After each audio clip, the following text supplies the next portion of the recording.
Hello, everybody. My name is Alejandro Rodriguez Lozada, and I am 21 years old. I am a medical student, and I am currently living in a historical time because of the pandemic caused by the SARS-CoV-2 virus, which is the new coronavirus that caused COVID-19.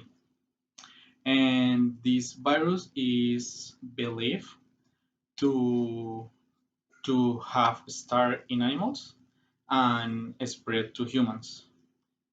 Animal to people spread was suspect after or because after the initial outbreak in December, in last December, among people who had link to a large seafood and leaf market, animal market in Wuhan, China. But however, no one knows for sure how SARS-CoV-2 spread from an animal to a human, and no one's know what type of animal. No, it's sure. And it's SARS-CoV-2 is a beta coronavirus, which means it originate in bats. And it's important to know that just as the immunodeficiency virus (HIV) cause acquired immunodeficiency syndrome (AIDS), it's the coronavirus SARS-CoV-2 cause COVID-19. The symptoms of COVID-19, I don't know, include cough, fever, and shortness of breath. It can even present asymptomatic but still be infected.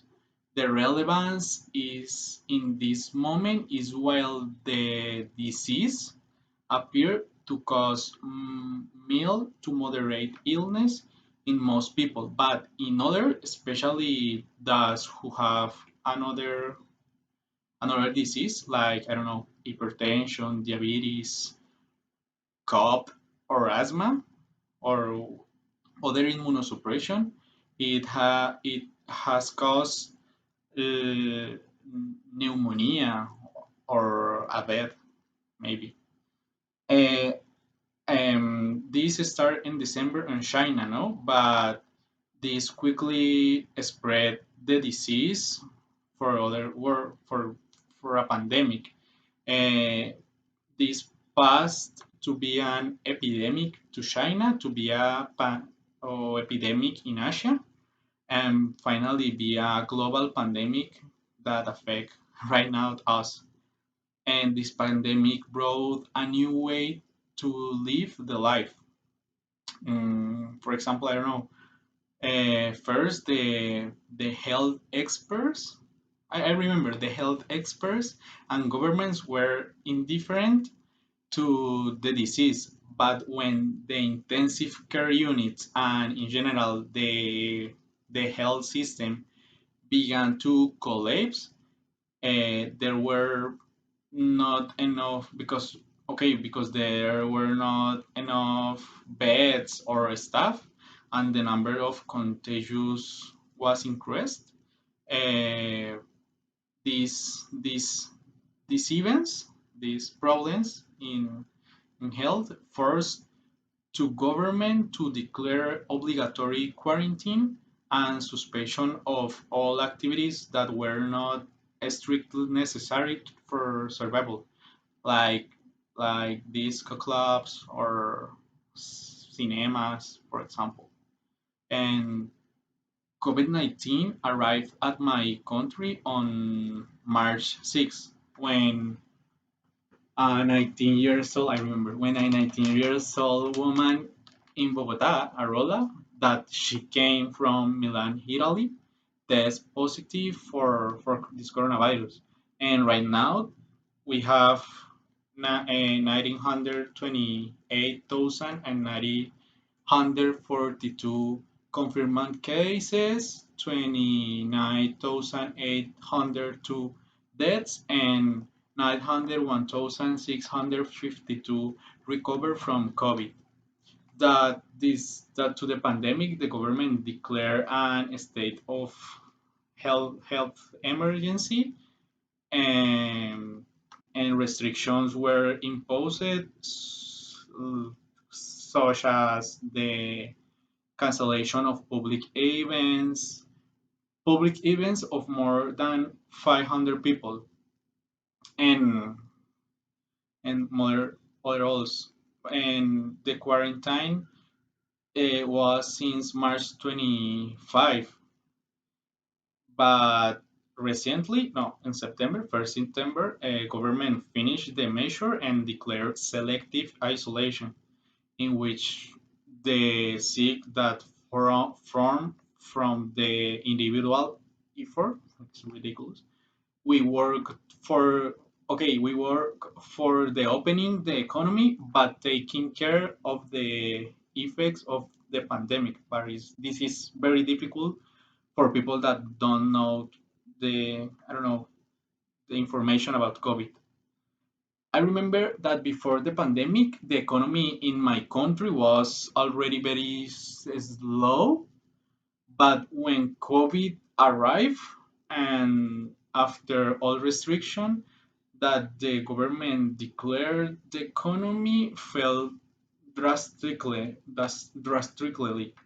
According to DANE, the gross domestic product the second quarter of the year had a fall in 50%. It is the most important negative decrease in the recent history of the country.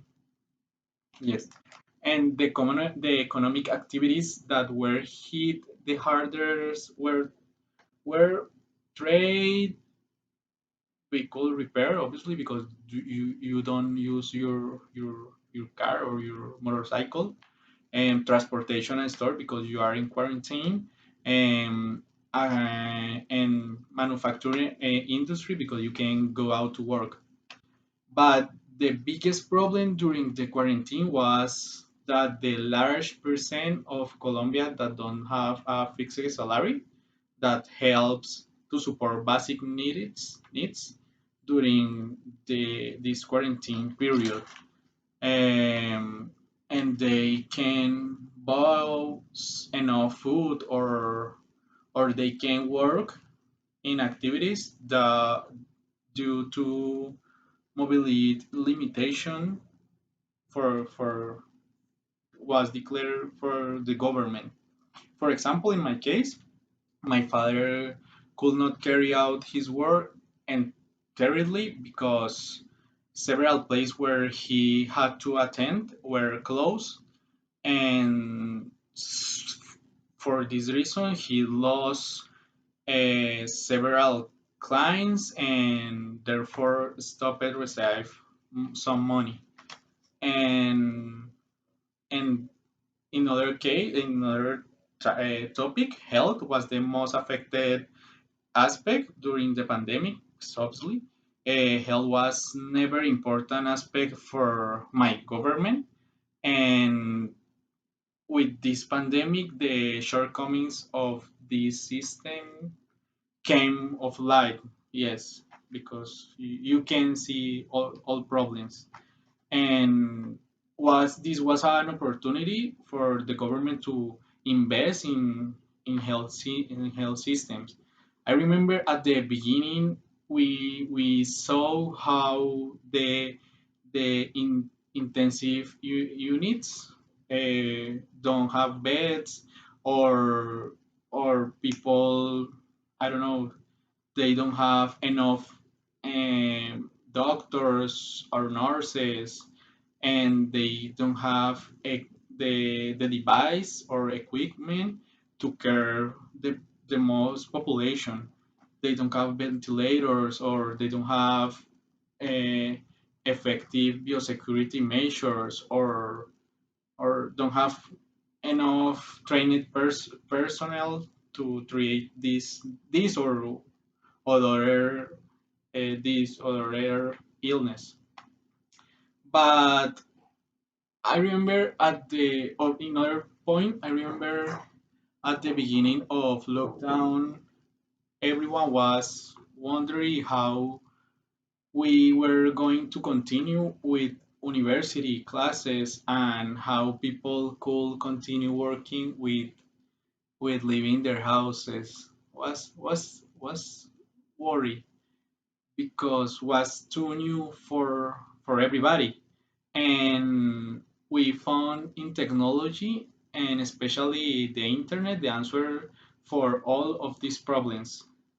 I remember that before the pandemic, almost no one know about Zoom or probably not right now, probably the most used video call platform in the world. For example, we have a classes on Zoom, and and in medicine, for example, the practical mm, the practical examples or study is by Zoom with standardized patients.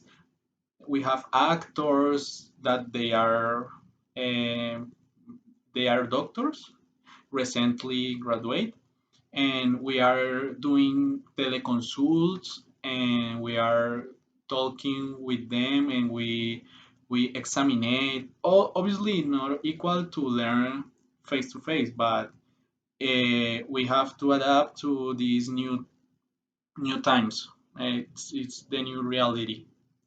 And additionally, the workforce has all switched online. Yes, it's incredible. All business have had to find ways to sell their products online and have their employees working from home. For example, my mom working since from my home. It is very interesting because companies have found that many of their operations can be remotely, and which but in a future which save them money maybe. And probably after pandemic many jobs are going to still be online. I don't know, but maybe. And okay, okay, as I said before, I am a medical student. Yes, and I am on the eighth semester. And in this moment in my college career, I am learning about medical specialists. So I need go to the hospital obligatory every day to learn in the practice because I need to see what the specialists are doing. But pues, obviously, in a pandemic, go to the hospital is an obviously risk to catch the virus, or more worry, be contagious to vulnerable people like elderly, unwell, or weak people. So I had to continue my studies from home through virtual classes, which were very difficult because I didn't have enough technology resources. I didn't have laptop, or my cell phone was not good enough to support virtual dynamics. Like, I don't know, open a window with Zoom, another window with Kahoo, another window with, I don't know, with Moodle. Was too difficult for my only for my cell phone. And other point was the virtual classes were not made to be given virtual. Yes, the classes don't given.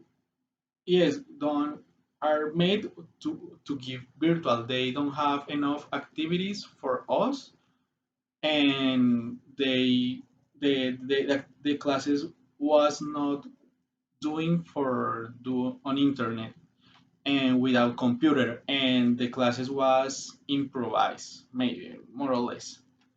And other point, my family also had to get used to virtuality, how I said, as I said.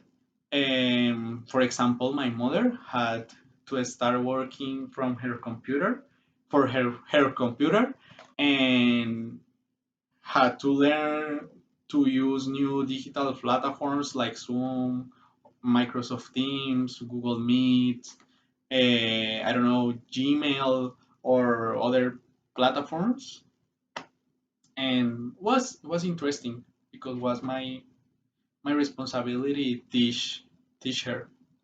And COVID took us completely by surprise. It affected many aspects of our lives, but it showed us that we can move forward even in the adversity. It it affect economy, but we look the ways for ways to generate income.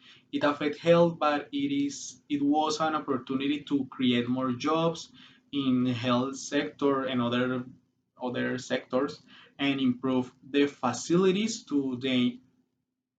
of different hospital, and it led us to improve technology, like buying a computer or create new apps. And this is an opportunity to improve. My call in this moment is my call to act is actually very simple to be, I don't know, say, but difficult to be done. Adaptation is the key to survival. At the beginning, we were all really confused, and there was a moment when everything had to es- to stop because we were used to do this one ways and couldn't find another path to reach our goals. However, the one characteristic that has made us as a human species survive not only other pandemics but other difficult times has been our capacity to adapt to those changes that has been imposes to us, like, I don't know, in this moment COVID, but in other moments, I don't know, like tsunamis or other things. The first step is accepting that a situation is beyond our control, but we were can control is how we responded. And we have to open our minds and try to generate new strategies, like, I don't know, talk to people, use these platforms, listen new ideas, try new things. This opportunity to open mind, this is opportunity we we have to we will look back and find that we are actually better for changing, and now we have a more broad point of view for analyzing and overcome the challenge. This is my recommendation for you.